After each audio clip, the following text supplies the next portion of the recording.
नमस्कार और जय हिंद। मैं हूं दीपक चौरसिया। बिहार चुनाव से जुड़े इस खास शो लाइव इलेक्शन स्पेशल में आपका स्वागत है। इस शो में आज हम बात करेंगे तेजस्वी यादव के चुनावी वादों की, इस पर एनडीए के पलटवार की और वादों पर तेज हो रही सियासत की।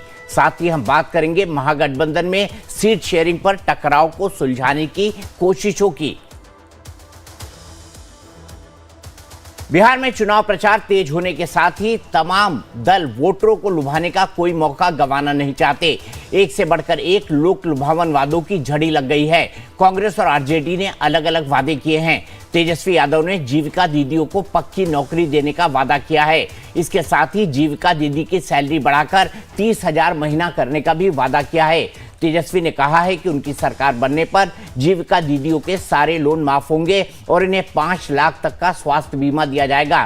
तेजस्वी ने कहा कि उनकी सरकार बनने पर जीविका दीदियों को 2,000 प्रति रुपए महंगाई भत्ता और 2 साल तक का ब्याज मुक्त लोन दिया जाएगा। इसी के बाद तेजस्वी ने कॉन्ट्रैक्ट वर्कर्स को पक्की नौकरी देने का भी वादा किया।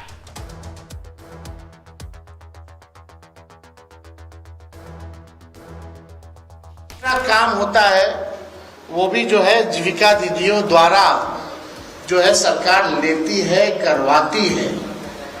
तो उसके अलावा भी जो जीविका दीदियां जितनी हैं, जो काम करती हैं, दिन रात मेहनत करती हैं, इस महंगाई में उनको कुछ नहीं मिलता, इसलिए उन जीविका दीदियों को हम लोग कार्य के लिए प्रतिमाह 2,000 रुपया हम लोग जो है देने का काम करेंगे। दरअसल जीविका दीदी और कॉन्ट्रैक्ट वर्कर्स नीतीश के कोर वोटर माने जाते हैं और इन सब पर निशाना लगाकर तेजस्वी बड़ा दांव खेल रहे हैं। हम आपको बताते हैं कि बिहार चुनाव में जीविका दीदी इतनी अहम क्यों हो गई है।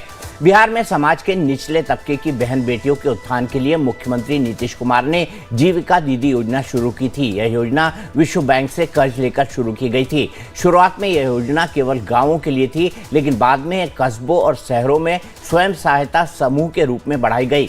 किसी गांव समाज की 10 से 12 महिलाएं समूह बनाकर कारोबार की शुरुआत करती हैं। तब बिहार सरकार की मान्यता के बाद ग्रामीण आजीविका प्रोत्साहन सोसाइटी इनका रजिस्ट्रेशन करती है।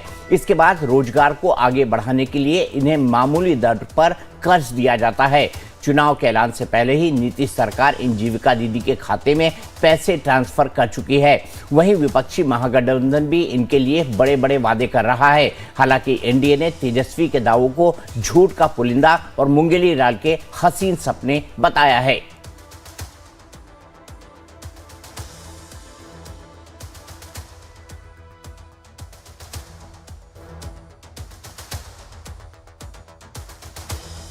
बिहार की जनता के साथ मजाक करना बंद करिए।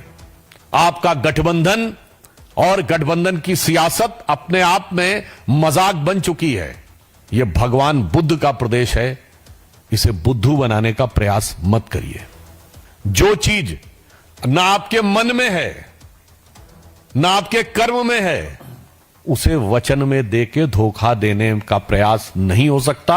और बिहार की प्रबुद्ध जनता ऐसे सारे लोगों का भ्रम उसी प्रकार चकनाचूर और बिखरता नजर आएगा जैसे महागठबंधन की हसरतों का नजारा बिखरता हुआ नजर आ रहा है। पहले सरकार में तो आ जाए प्रभु, आपसी मतभेद तो इनके खत्म हो। जिस तरीके से in fighting with in the alliance चल रही है महागठबंधन में, और जिसकी वजह से महागठबंधन पूरी तरीके से कोलैप्स हो गया, उसके बाद भी अगर इनको ऐसा लगता है कि ये सत्ता में आएंगे, तो मुझे लगता है कि ये मुंगेरी लाल के हसीन सपने जागते हुए भी ये लोग सपने देखने का काम कर रहे हैं। आज इतने दिनों के बाद तो इनको याद आया कि बिहार में चुनाव चल रहे हैं और मीडिया को आके कम से कम हम संबोधित करें और हम बताएं कि हम और क्या सोच रख रहे हैं।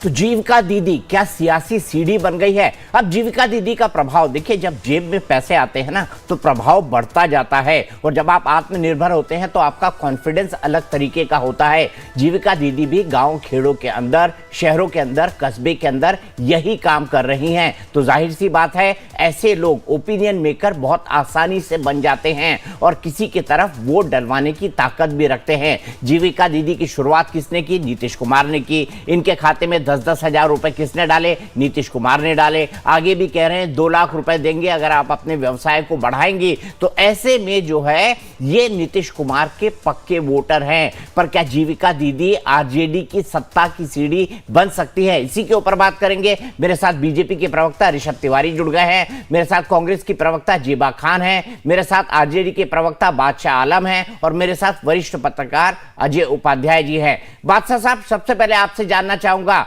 जो नीतीश कुमार के कोर वोटर हैं, क्या वो छोड़कर आपके पास आ जाएंगे? क्योंकि जीविका दीदी की परिकल्पना आपने नहीं की, आरजेडी ने नहीं की, नीतीश कुमार ने की है, इसीलिए आप उनको लालच दे रहे हैं। लेकिन क्या है, कारगर होगा? क्योंकि नीतीश कुमार तो 10 हजार पहले ही ट्रांसफर करा चुके हैं इनके खातों में। देखिए दीपक जी, जो आप बात कर रहे हैं, जीविका दीदी की शुरुआत नीतीश सरकार ने करी थी। शुरुआत बहुत अच्छी थी, लेकिन 20 साल के अंदर ये जीविका दीदी के साथ इन्होंने क्या करा है? ये मोदी जी के सभाओं में भीड़ जुटाने का एक टूल बना रखा है जीविका दीदी को। और जैसे कि आपने बताया कि उनके खातों में अभी पैसे डाले जा रहे हैं जब इलेक्शन सर पे सवार है, तो ये 20 साल से वहां ये जीविका दीदी का इन्होंने केयर क्यों नहीं किया? तो आज ये वहां आधी महिलाएं जो है, बिहार की 3.5 करोड़ महिलाएं हैं जो इस वक्त अपना वोट का अधिकार का इस्तेमाल करेंगी 2025 में। अब जब ये इलेक्शन सर पे आया है तो उनके खातों में ये 10-10 हजार रुपए ट्रांसफर कर रहे हैं। तो ये नकलची सरकार है, हमारी महागठबंधन की सरकार है। हमारे नेता माननीय तेजस्वी प्रसाद जी ने जो वादे किए उन्होंने पूरे किए। पिछले 17 महीने सरकार में रहे वो, तो बिहार की जनता उन पर भरोसा किए हुई है, तो उनकी योजनाओं को वो देख रही है कि सही सकारात्मक ढंग से उसको लागू करेंगे इनकी सरकार आएगी तो। अब इन्होंने 1 करोड़ 25 लाख महिलाओं का उसमें खाते में डाल दिया, जबकि 3.5 करोड़ महिलाएं बिहार में इस वक्त जिनके खाते में पैसा नहीं पहुंचा है। जरा उनका भी खबर इनको ले लेना चाहिए।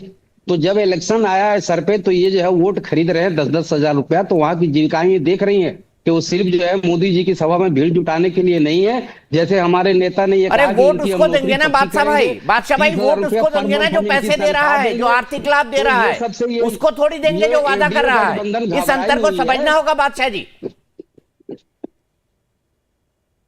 नहीं, ये अंतर तो वहां की जनता समझ रही है ना। ये जनता वो उसको समझ के बदलाव वहां चाहती है बिहार के अंदर। और वहां की महिलाओं की बात छोड़िए, आप पुरुषों के ले लिए, वयस्क लोगों के ले लिए, नौजवानों का ले लीजिए। और हमारे नेता तेजस्वी प्रताप यादव ने इस वक्त बिहार के 2025 के इलेक्शन को रोजगार पे लाके खड़ा कर दिया है, जिसका जवाब देते एनडीए सरकार को नहीं बन रही है। 20 साल से ये सरकार चला रहे हैं और पलायन की क्या स्थिति है, लॉ एंड ऑर्डर कहां पहुंच गया है वहां। और अब ये जो है बैंक खातों में जो है 10-10 हजार रुपए डाल के वोट खरीदना चाहते हैं। अब प्रधानमंत्री जो है डायरेक्ट खाते में पैसा ट्रांसफर कर रहे हैं केंद्र से, जबकि वहां स्टेट गवर्नमेंट की योजना थी ये जीविका दीदी का। तो ये सब क्या हो रहा है? ये बिहार की जनता देख नहीं रही है, वहां के लोग इस चीज को समझ नहीं रहे हैं। ऋषभ तिवारी आपकी बात सुन के हंस रहे हैं। ऋषभ तिवारी आपकी बात सुन के हंस रहे हैं। बादशाह जी इनका भी जवाब ले लेते हैं। अरे भाई, केंद्र कहां डाल रहा है 10-10 हजार रुपए? 10-10 हजार तो राज्य सरकार ने डाले। बादशाह जी कहां की बात कर रहे हैं आप? ना इनके नेता पढ़े लिखे हैं, ना इनके प्रवक्ता रिसर्च करके आते हैं, इसलिए ऐसा वक्तव्य को रख जाते हैं। ये भाई साहब, वो केंद्र के सरकार के नेतृत्व कर रहे हैं, गठबंधन में, तो हरी झंडी दिखाएं। पैसा स्टेट गवर्नमेंट का लगा है, प्लीज पढ़ लीजिए। मैं बोलूं या अभी इनका और बाकी है सर? नहीं बादशाह जी अब सुन लीजिए, ऋषभ जी की बात सुन लीजिए। वो कह रहे हैं कि पैसा स्टेट गवर्नमेंट का है, लेकिन हाँ केंद्र ने हरी झंडी दी है क्योंकि गठबंधन की सरकार है। तो अगर आप ये कह रहे हैं कि केंद्र से पैसा डाला जा रहा है तो ये फैक्चुअली गलत है, तथ्य इसके गलत हैं, यानी कि आपके पास गलत जानकारी है बादशाह जी। चलिए ऋषभ को सुन लीजिए, फिर मैं आपके पास आऊंगा, फिर जेबा के पास जाऊंगा और नवीन जी के पास। दीपक जी, जब मैं दीपक चौरसिया बोलता हूं तो एक रिसर्च करके जमीनी स्तर का पत्रकार की भूमिका नजर आती है। उसी प्रकार से जब आरजेडी की बात होती है तो इनके शीर्ष नेतृत्व का कहा जाता है कि पढ़ते नहीं है, लिखते नहीं है, रिसर्च नहीं करते हैं। तो वही उनके प्रवक्ता भी यहां पे साबित कर दिए। अभी क्या किया तेजस्वी जी ने? प्रेस कॉन्फ्रेंस में कहा कि मां योजना लेकर आएंगे। अरे मां की गाली गाली देने पे चुप रहने वाले, मां योजना को जब आपने डिफाइन किया तो आपने कहा एम फॉर मकान, ए फॉर अन्न और ए फॉर आमदनी। एम फॉर मकान कहते हैं उसी जमीन को हड़प कर तो हम नौकरी देने की बात करते हैं, ए फॉर अन्न की बात करते हैं पशुओं का तो अन्न चारा आप खा जाते हैं, और आमदनी की बात करते हैं भ्रष्टाचार में लिप्त आपके नेता नजर आते हैं। तो कहने का विषय यह है कि वादों में भी छलना और सरकार में आकर भी छलना, यह आरजेडी का चाल चरित्र रह गया है। कहना स्पष्ट है, भारतीय जनता पार्टी विकास की बात कर रही है, एनडीए की सरकार विकास की बात कर रही है, आरजेडी का केवल एक कहना है कि मेरा बबुआ सीएम बन जाए, सत्ता सुख की विचारधारा लेकर एक सवाल पूछना है। ये लोग जब वोट अधिकार यात्रा निकाल रहे थे और जब बिहार अधिकार यात्रा निकाल रहे थे, कहता भैया हमारी विचारधारा की लड़ाई है। तो भैया कौन सा विचारधारा है जो 13 सीट 8 सीट पे एक दूसरे को गरियाते नजर आएंगे? जब वो वहां पे आरजेडी के तेजस्वी जी जाएंगे तो क्या कहेंगे? लालू यादव को वोट देना और राहुल गांधी भ्रष्टाचारी है, और राहुल जी क्या कहेंगे? तेजस्वी भ्रष्टाचारी है, हाथ छाप को वोट देना। तो ये कौन सा विचारधारा भैया, जहां 8 सीट और 13 सीट पे एक दूसरे को गरियाएंगे और यहां के कहेंगे हम लोग विचारधारा की लड़ाई लड़ रहे हैं, विचारधारा की विपरीत की लड़ाई लड़ रहे हैं? तो पहले ना तो इनका कोई विचारधारा की लड़ाई है, ना तो नियत साफ है, ना तो नेतृत्व साफ है, ना तो इनका एजेंडा साफ है। स्पष्ट है दीपक जी, केवल और केवल गुमराह करना हो। अभी दिख रहा है ना, गठबंधन तो टूट गया। कहां करा गठबंधन? अगर नियत ही साफ रहती तो क्यों लड़ रहे हैं भैया? एनडीए का तो कोई एक भी उम्मीदवार एक दूसरे के अगेंस्ट नहीं लड़ रहा। इस पर जवाब मांगिए, पीछे भागते नजर आएंगे। जेबा, मैं आपसे जानना चाहूंगा, जो असंभव वादे हैं वो क्यों किए जा रहे हैं? क्या आपको लगता है कि सभी संविदा शिक्षकों को कि मैं कितना पीछे भागती हूँ या कांग्रेस के प्रवक्ता सवाल तो सुन लीजिए जेबा जी। अरे जेबा जी, विकास का झुंझुना आप लोग बजा रहे हैं ना, ये जेबा जी सवाल तो सुन लीजिए। जो आप लोगों को मजबूरी पड़ गई विकास का झुंझुना बजाने में। अच्छा तेजस्वी जी खराब है अच्छा ये बताइए, तेजस्वी जी खराब है अच्छे? जेबा जी, तेजस्वी जी खराब है अच्छे? उन 8 सीटों पे क्या बोलेंगे कि तेजस्वी जी अच्छे हैं या खराब? इसका जवाब दे दीजिए, बस इसका जवाब दे दीजिए कि उन 8 या 13 सीटों पे क्या बोलेंगे कि ललुअन के लाल अच्छे कि सोनिया जी के लाल अच्छे? क्या बोलेंगे ये बताइए। तो तमीज रखे, चैनल पर बैठे। अरे क्या ललुअन के लाल, क्या बदतमीजी है ये ललुअन के लाल बदतमीजी कब से होने लग गया? सर आप तो इतना अनुभवी पत्रकार है, मैं तो आपको देख के सीखा हूं।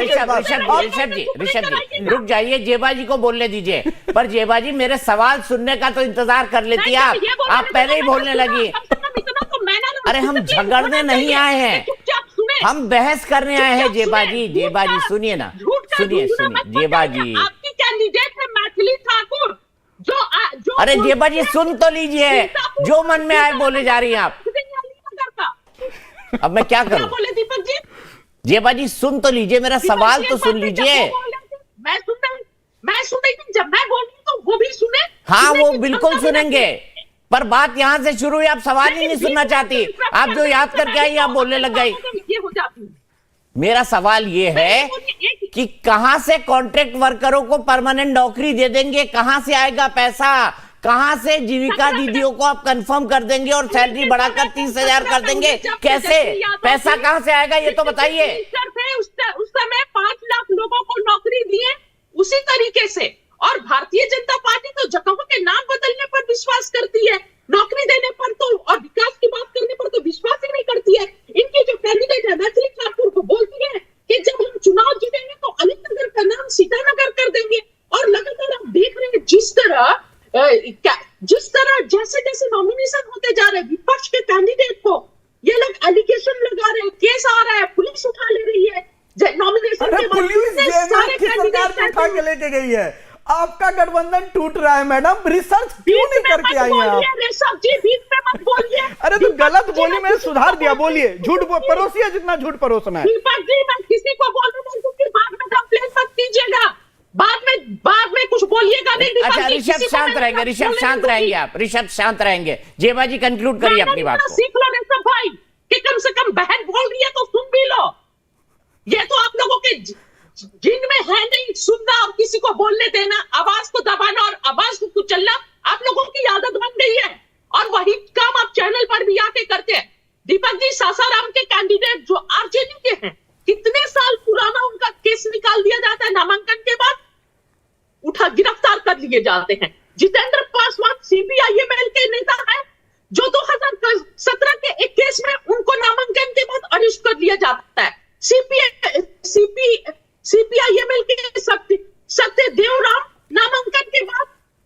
अरेस्ट कर लिया जाता है। एक और अवैसी के पार्टी के नेता कालिमुद्दीन, उनको कारण भी पता नहीं है, अरेस्ट कर लिया जाता। और ये 4-5 नाम नहीं, कितने सारे अरे कैंडिडेट कारण होगा तभी अरेस्ट किए गए ना। नेताओं के साथ इस तरह हो रहा है। अरे जेबा जी, वो गाना सुना है आपने? लेकिन वो गाना सुना है आपने?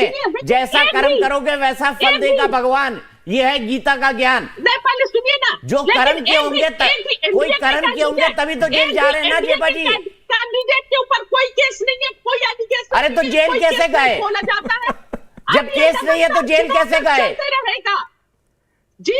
अरे केस नहीं था तो जेल कैसे गए? पुलिस ने अरेस्ट कैसे कर लिया? मतलब आप क्या बताना चाहते हैं कि सारे जो केसेस है वो विपक्ष के लीडर्स पर ही है? 10 सेकंड जेडीयू के लीडर्स पर कोई केस नहीं है। अच्छा जेबा जी अब आपने अपनी बात कह दी, रुक जाइए अब आपने अपनी बात कह दी, रुक जाइए। के लीडर्स पर कोई केस नहीं है, मतलब सिर्फ तेजस्वी जी पर जो केस बनता है, लालू जी पर, उस समय तेजस्वी जी 10-12 साल के थे। अब वो भी लगातार ये सब परेशान करने की तरीका है। अरे वो जांच आप ही की सरकार ने शुरू की थी जेबा जी, आपको याद नहीं होगा? डॉक्टर मनमोहन सिंह ने लैंड फॉर जॉब की जांच शुरू की थी, याद है आपको? आप ही की सरकार ने। जी हेमंत बिस्वा तब आपको याद नहीं आया कि 12 साल के थे तेजस्वी यादव, कहां से करप्शन कर लेंगे? नहीं, मैं ये बोली, हेमंत बिस्वा शर्मा किस पार्टी से थे? कांग्रेस में थे। अरे अब तो वॉशिंग मशीन में धुल गए भाई जेबा जी, कैसी बात कर रही हैं? Bharatiya Janata party Hemant Biswa Sharma washing machine में धुल गए। कोई केस नहीं, चीफ मिनिस्टर है। और वैसे ही इनकी आदत है दबाने की, आवाज को दबाने अब की। जेबा जी अब रुक जाइए, अब आप रुक जाइए।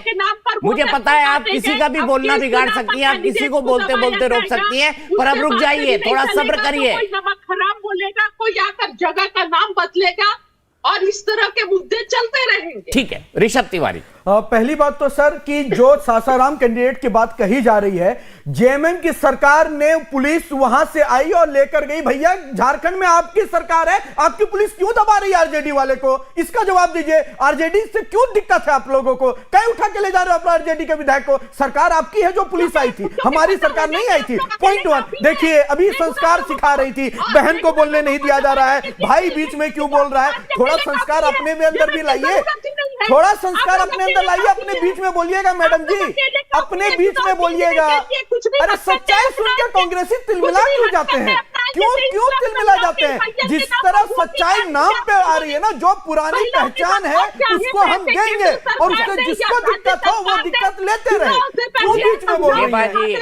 जेबा जी क्यों बीच में बोल? अभी आप ही ना समझा रही हैं। जेबा जी सुनिए, आप जूम पे जुड़ी हुई हैं। ऋषभ तिवारी जो है वो स्टूडियो में बैठे हुए हैं, आपसे ज्यादा तेज आवाज में उनकी जाएगी, इसीलिए ना थोड़ा शांत रहिए और ऋषभ की बात सुनिए, पॉइंट टू पॉइंट जवाब दीजिए।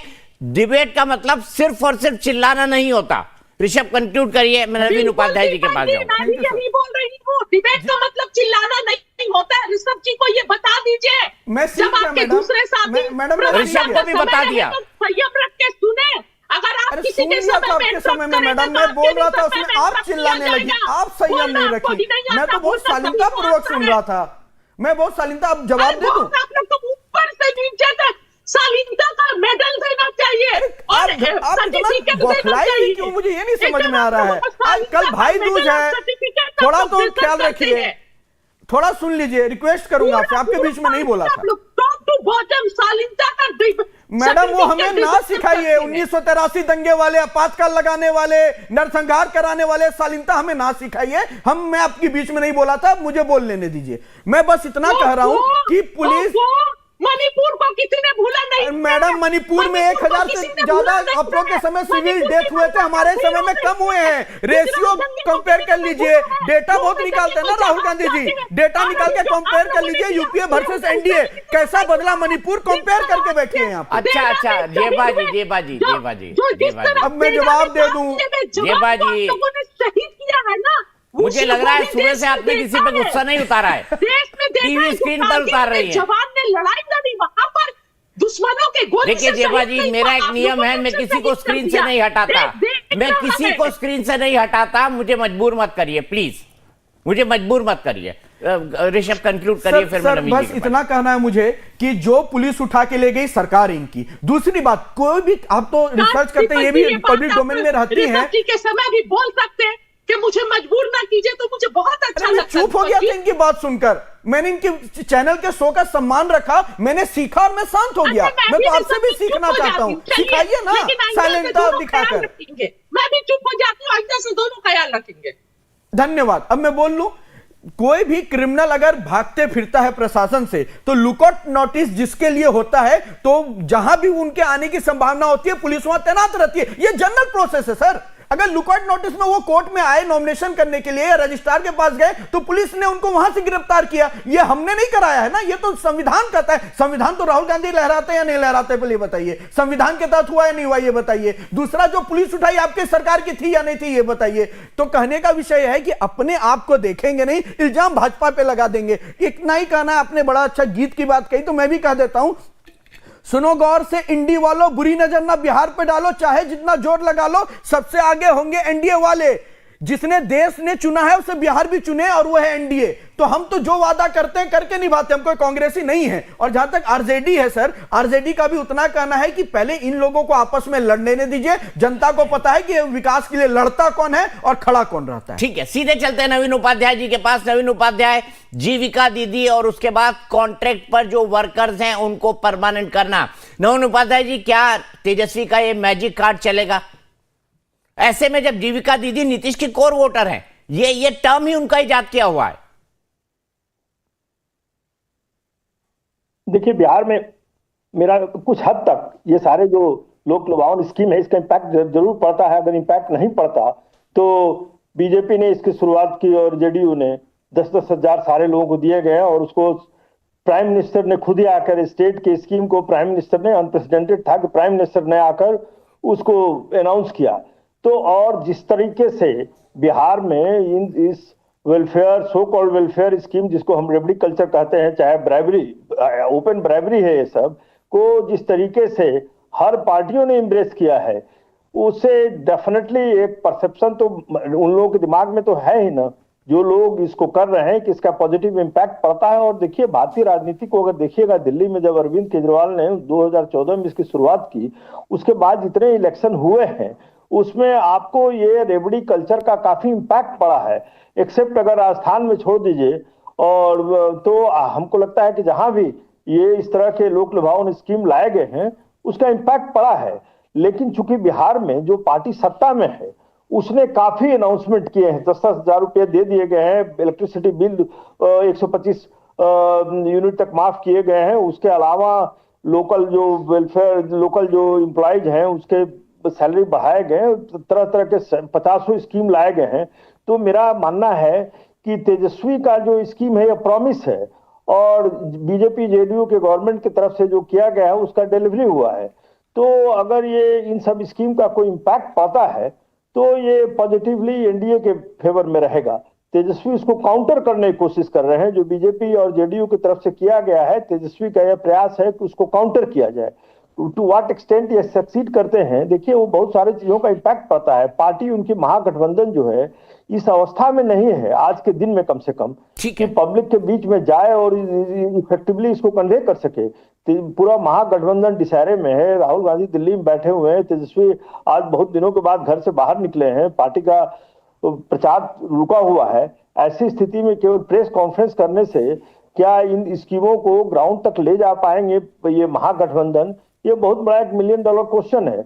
हमको लगता है कुछ भी करने के पहले महागठबंधन को they have to set their house in order, उसके पहले कुछ नहीं किया जा सकता है। ये जितने लोक लुभावन स्कीम है उस पर हम लोग चर्चा कर सकते हैं, लेकिन ग्राउंड पर वो परिलक्षित तभी हो सकती है कि गठबंधन इस स्थिति में रहे कि पब्लिक के बीच में जाके कन्विंस कर सके कि हम लोग साथ हैं और हम लोग सरकार में आ सकते हैं। आज के दिन में वो दिखाई नहीं दे रहा है। बिल्कुल सही आपने कहा कि क्या कम्युनिकेट कर पाएंगे अपनी इस चीज को, और क्या तेजस्वी का ये अनाउंसमेंट बहुत लेट है, ये भी अपने आप में एक सवाल है। तेजस्वी चाहे तो ये अनाउंसमेंट बहुत पहले कर सकते थे, चुनाव के कुछ ही दिन पहले उन्होंने ये अनाउंसमेंट किया है। फिलहाल रुकेंगे एक छोटे से ब्रेक के लिए। ब्रेक के बाद हम बात करेंगे कि आखिरकार महागठबंधन में जो गांठ लगी थी उसको सुलझाने के लिए आज अशोक गहलोत गए थे, सुलझा पाए नहीं सुलझा पाए, इसी पर बहस होगी ब्रेक के बाद।